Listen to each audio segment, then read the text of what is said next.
اللہ اکبر اللہ اکبر۔ السلام علیکم ورحمۃ اللہ وبرکاتہ۔ امید ہے آپ سب ایمان اور صحت کی بہترین حالتوں میں ہوں گے انشاءاللہ۔ نحمدہ و نصلی علی رسولہ الکریم، اما بعد، فاعوذ باللہ من الشیطان الرجیم، بسم اللہ الرحمن الرحیم۔ رب اشرح لی صدری ویسر لی امری واحلل عقدۃ من لسانی یفقہوا قولی۔ آج ہم سورۃ بقرہ کی آیت نمبر 61 کی تفسیر دیکھیں گے انشاءاللہ۔ وَإِذْ قُلْتُمْ يَا مُوسَىٰ لَن نُّصْبِرَ عَلَىٰ طَعَامٍ وَاحِدٍ فَادْعُ لَنَا رَبَّكَ يُخْرِجْ لَنَا مِمَّا تُنبِتُ الْأَرْضُ مِن بَقْلِهَا وَقِثَّائِهَا وَفُومِهَا وَعَدَسِهَا وَبَصَلِهَا قَالَ أَتَسْتَبْدِلُونَ الَّذِي هُوَ أَدْنَىٰ بِالَّذِي هُوَ خَيْرٌ اهْبِطُوا مِصْرًا فَإِنَّ لَكُم مَّا سَأَلْتُمْ وَضُرِبَتْ عَلَيْكُمُ الذِّلَّةُ وَالْمَسْكَنَةُ وَبَاءُوا بِغَضَبٍ مِّنَ اللَّهِ ذَٰلِكَ بِأَنَّهُمْ كَانُوا يَكْفُرُونَ بِآيَاتِ اللَّهِ وَيَقْتُلُونَ النَّبِيِّينَ بِغَيْرِ الْحَقِّ ذَٰلِكَ بِمَا عَصَوا وَكَانُوا يَعْتَدُونَ۔ اور جب تم نے کہا اے موسیٰ ہم ایک ہی کھانے پر ہرگز صبر نہیں کریں گے، لہٰذا اپنے رب سے دعا کرو ہمارے لیے اس میں سے وہ چیزیں نکالے جو زمین اگاتی ہے، اپنی سبزیوں میں سے، اور اپنی ترکاریاں، اور اپنی گندم، اور اپنے مسور، اور اپنے پیاز۔ موسیٰ نے کہا کیا تم ایک بہتر چیز کے بدلے میں کم تر چیز طلب کرتے ہو؟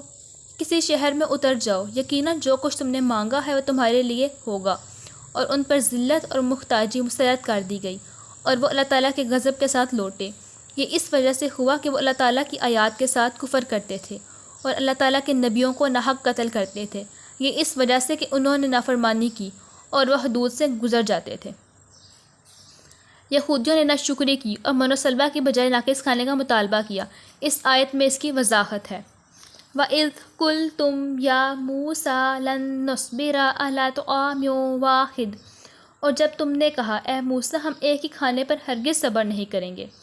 اللہ تعالیٰ نے بنی اسرائیل کو یاد دلایا ہے کہ وہ وقت یاد کرو جب تم نے اپنے رب کی نعمتوں سے اکتاتے ہوئے انہیں حقیر سمجھتے ہوئے کہا تھا کہ ہم ہرگز ایک کھانے پر صبر نہیں کر سکتے۔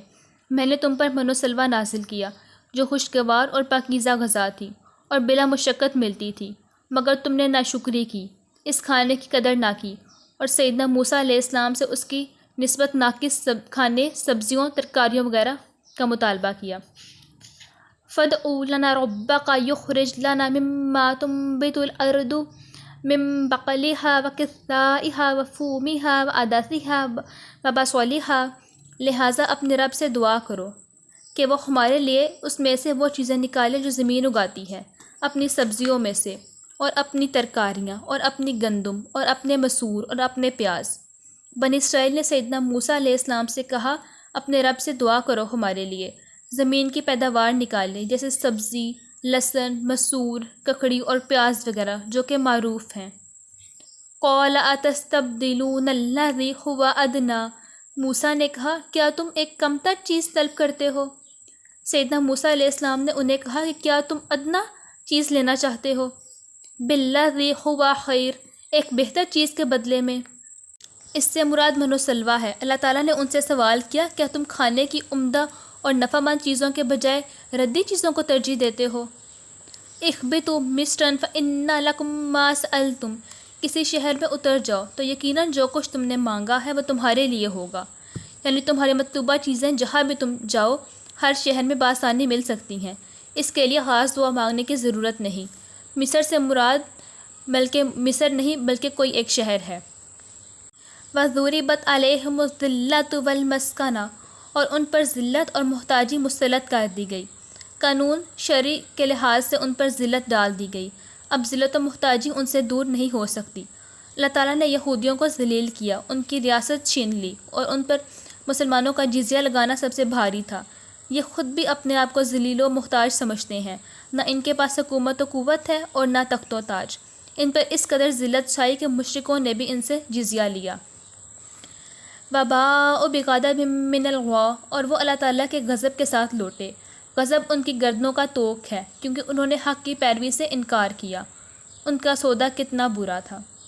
ذالک بأنہم کانوا یکفرون بآیات اللہ، یہ اس وجہ سے ہوا کہ وہ اللہ تعالیٰ کی آیات کے ساتھ کفر کرتے تھے۔ یہودی اس وجہ سے اللہ تعالیٰ کے غضب کے مستحق ٹھہرے تھے کہ انہوں نے اللہ تعالیٰ کی آیات کا انکار کیا تھا۔ وَيَقْتُلُونَ النَّبِيِّينَ بِغَيْرِ الْحَقِّ، اور اللہ تعالیٰ کے نبیوں کو ناحق قتل کرتے تھے۔